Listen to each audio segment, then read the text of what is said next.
하나님 말씀은 구약성경 신명기 13장 4절에서 11절까지입니다. 우리 같이 한 목소리로 함께 읽겠습니다. 너희는 너희의 하나님 여호와를 따르며 그를 경외하며 그의 명령을 지키며 그의 목소리를 청종하며 그를 섬기며 그를 의지하며 그런 선지자나 꿈꾸는 자는 죽이라. 이는 그가 너희에게 너희를 애굽 땅에서 인도하여 내시며 종되었던 집에서 속량하신 너희의 하나님 여호와를 배반하게 하려 하며 너희의 하나님 여호와께서 내게 행하라 명령하신 도에서 너를 꿰어내려고 말하였음이라. 너는 이같이 하여 너희 중에서 악을 제할지니라.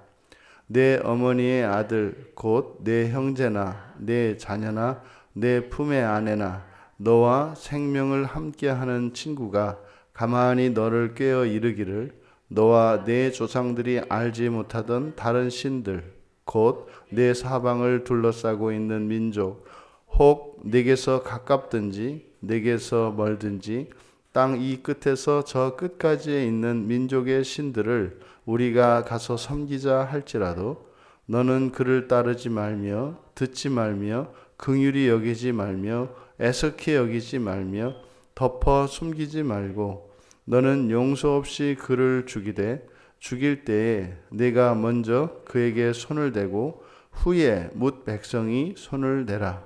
그는 애굽 땅 종되었던 집에서 너를 인도하여 내신 네 하나님 여호와에게서 너를 꿰어 떠나게 하려 한 자이니 너는 돌로 쳐 죽이라. 그리하면 온 이스라엘이 듣고 두려워하여 이 같은 악을 다시는 너희 중에서 행하지 못하리라. 아멘. 설교의 제목은 시험을 이기는 길입니다. 시험을 이기는 길. 이제 이들에게 주어질 젖과 꿀이 흐르는 땅, 그 약속의 땅, 그 가나안 땅의 풍요가 이들에게는 이제 시험이 될 것입니다. 항상 우리가 하나님을 믿고 이 세상을 살아가는 사람들의 딜레마가 바로 그것입니다. 하나님은 하나님의 백성들, 이 땅에 하나님의 백성들을 구원하시기 위하여 하나님의 택함 받은 자를 사용하십니다. 그러면 이 땅을 살아갈 때는 이 땅의 재화가 필요합니다. 이런 물질과 능력과 힘들이 필요하거든요. 그럼 이제 하나님께서 그것을 공급해 주십니다. 그럼 이제 여기에서 이제 문제가 생기는 겁니다. 그래서 그때 시험이 오게 되는데, 그럼 그 시험을 어떻게 이길 수 있는가, 어떻게 이겨야 하는가를 본문에서 제시하고 있습니다. 4절과 5절에서 어떻게 무엇을 해야 하는지 그것을 밝혀주는데, 여호와를 따르고 경외하고, 이것은 따르고 경외하는, 이것은 이제 우리의 신앙의 근본 도리를 이야기하는데, 이것은 우리의 마음에 대한, 마음에서 일어나는 일입니다. 그래서 하나님을 진심으로 따르고 또 하나님을 경외한다라고 하는 것은, 이것은 우리의 마음에서, 이것은 이제 믿음과 관계되어집니다. 이것은 그 어떠한 경우라 할지라도 변하지 않는 우리의 마음을 의미하겠습니다. 그리고 명령을 지키며, 이것은 우리의 실천적인 부분, 우리의 행위와 관련되겠고, 그의 목소리를 청종하며, 이것은 우리에게 순종을 요구하는 것입니다. 그리고 그를 섬기며, 이것은 충성이겠고, 그를 섬긴다라고 하는 것은 일관되게 하나님을 섬기는 것, 이것은 충성과 관계되겠습니다. 그리고 그를 의지하며, 의지하다라고 하는 이 말이 신약에서는 믿음입니다. 믿는다라고 하는 말 안에 의지하다라고 하는 의미가 있습니다. 그리고 하나님을 떠나도록 하는 선지자나 꿈꾸는 자는 죽이라. 이것이 이제 교회에서 강조되는 권징이죠. 권징. 항상 울타리가 있습니다. 그래서 넘어서는 안 되는 그 울타리, 이 권징이 있습니다. 그런데 왜 이래야 하는가? 왜 이래야 하는가? 그들이 여호와를 배반하게 하려 하기 때문이다. 이것은 뭐 개인적인 뭐 이런 것이 아니라 배반하게 하려 한다. 실제로 이런 선지자나 꿈꾸는 자들은 하나님과 하나님 백성들 사이를 중재하며 더욱 하나님께 가까이 이끌도록 한 사람들입니다.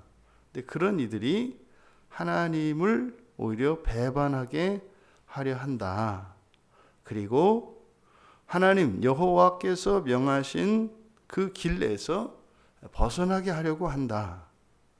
이것은 성경에서 한 채라도 벗어나는 것을 말합니다.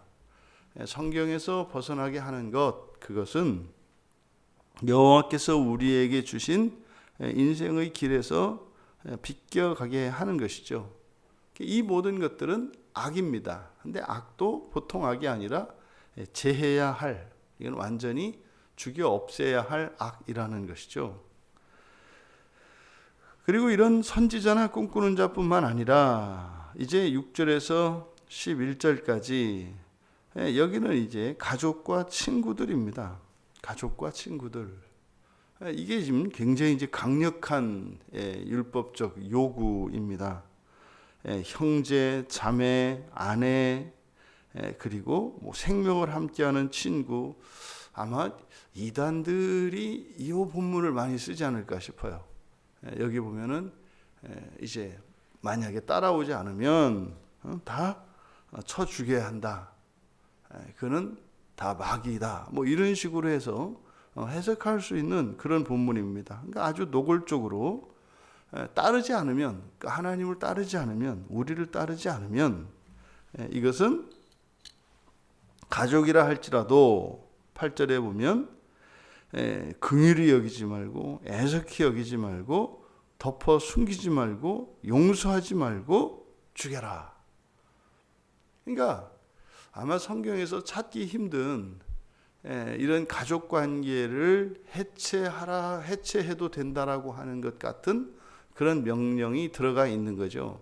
근데 오해하지 말 것은 성경에 역설적 진리들이, 이게 반어법적인 진리들이 있다는 것을 잊으시면 안 돼요.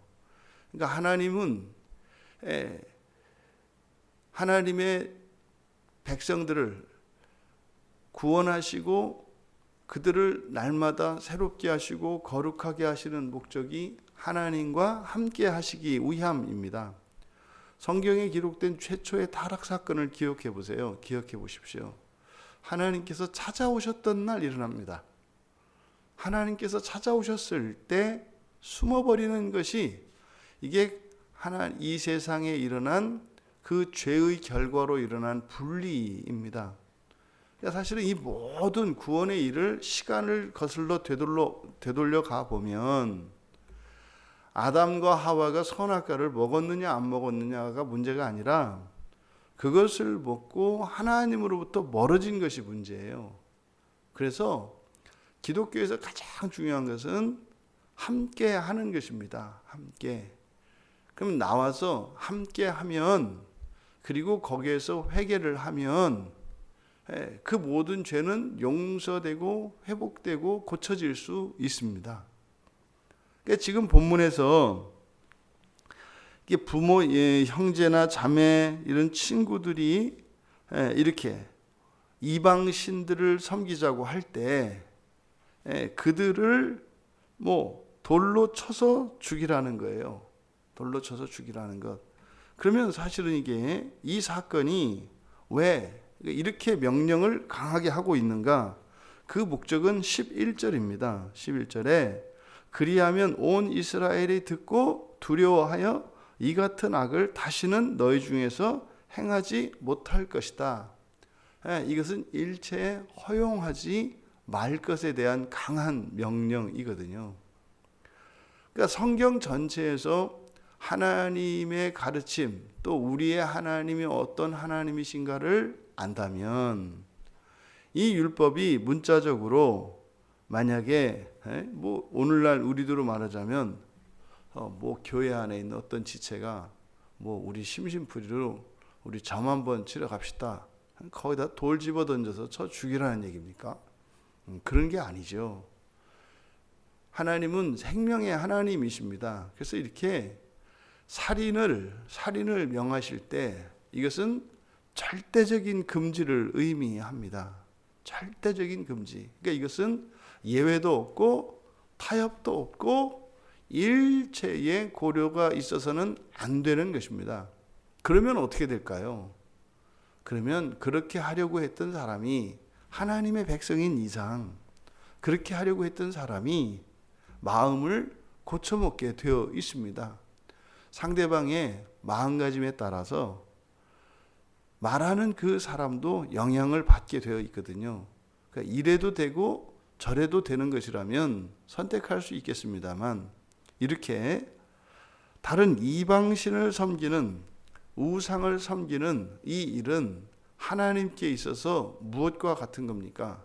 이것은 죽어서 이별하는 것과 다르지 않다는 것이죠. 그래서 우리가 이렇게 우상을 섬기는 그리고 이방 종교를 따라가는 이 일이 이것이 얼마나 하나님께서 강하게 금하는 것인지를 기억해야 합니다. 그래서 이것은 1차적으로 우리 자신들에게 만약 이러한 이방 종교에 대한 이런 호기심이나 이런 우상과 이방 신들에 대한 이런 관심은 그것이 나의 부모, 형제, 가족들로부터 친구들로부터 완전히 내침을 당하는 것이라는 것을 우리 자신에게 그것이 먼저 각인이 되어야 합니다. 그러니까 누구를 죽일 생각을 할 것이 아니라 내가 만약에 이렇게 한다면 내 가족들로부터 내 지체들로부터 친구들로부터 돌 맞아 죽을 짓이다 라고 하는 것을 기억해야 합니다. 그러니까 이것은 이렇게 두려워하고 또 하나님께서 이 엄하게 경계하신 이것을 가지고 미주알 고주알 따질 것이 아니라 절대적으로 이렇게 금한 것은요, 항상 성경의 모든 명령은 우리를 위한 것입니다. 우리 자신을 위한 것입니다.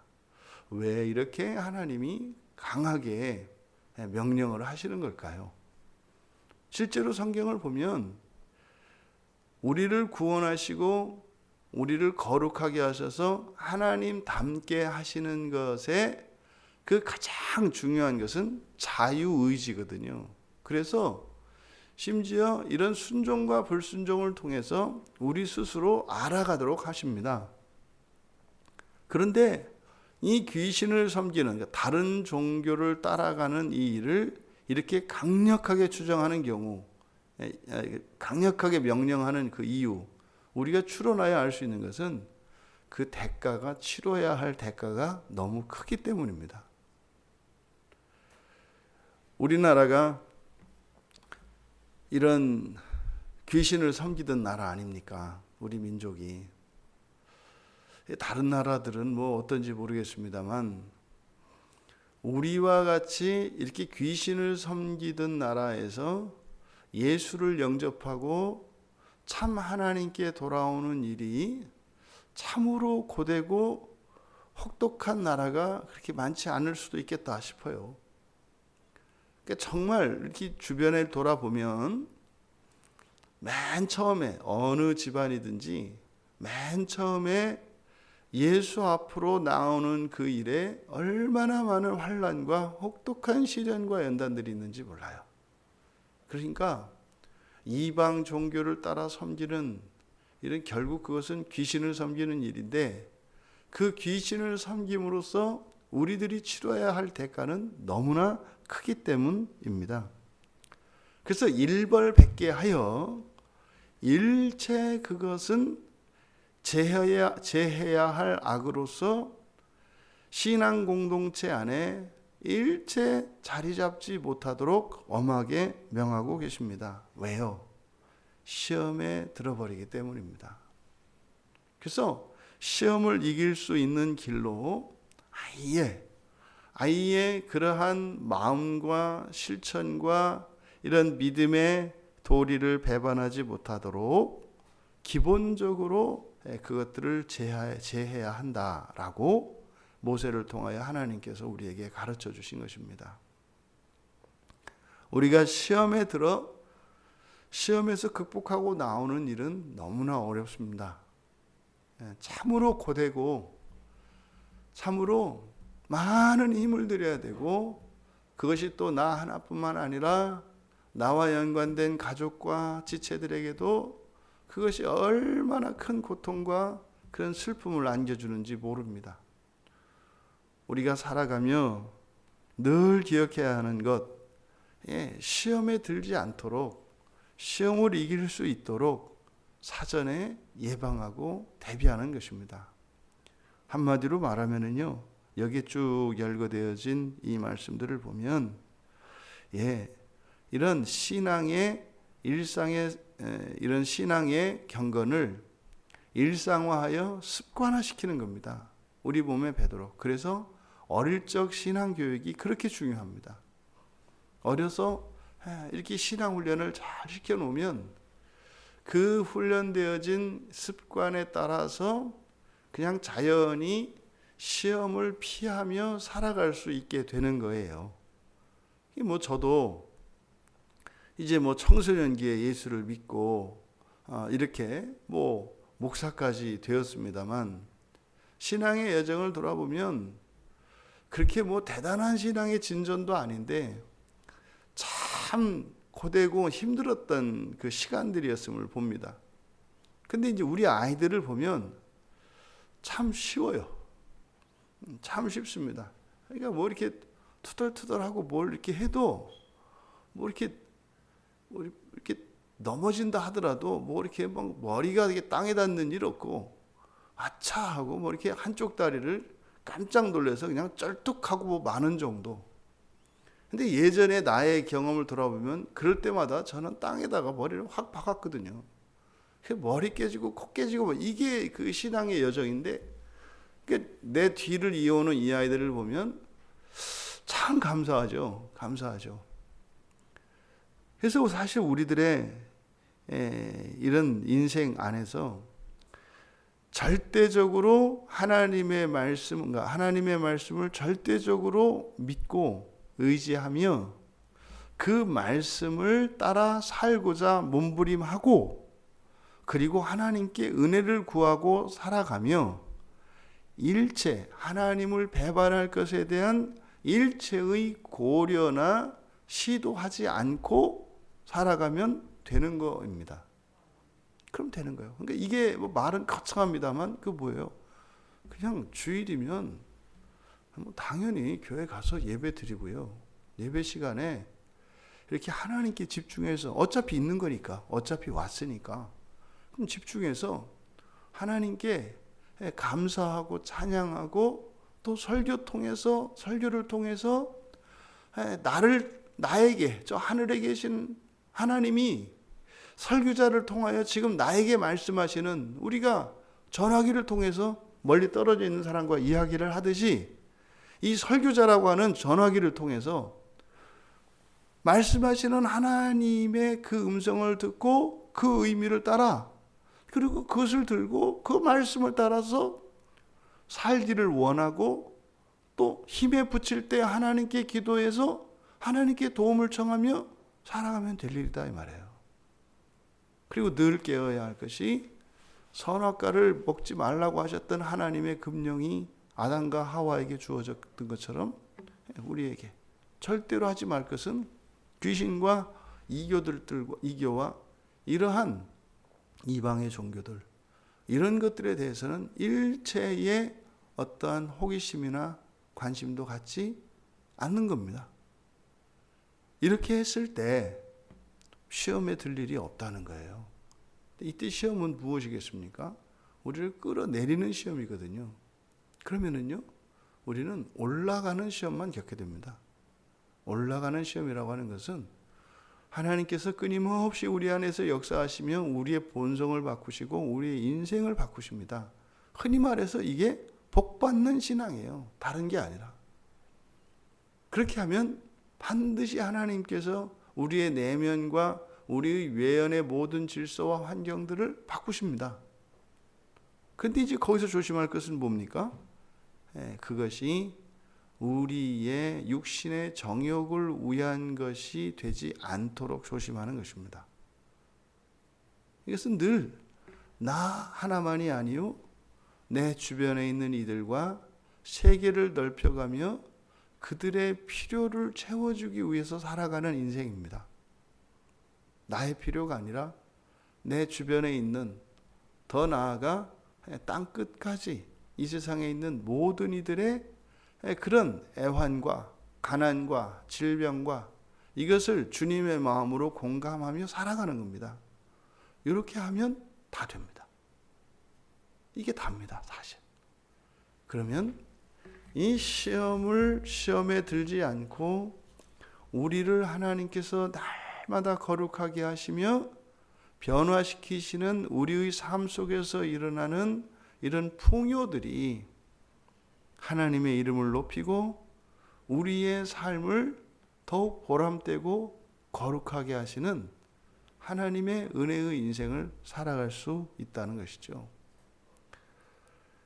해마다 명절이 되면 아주 이 나라 이 땅 위에 귀신들이 버글거리는 때 아닙니까?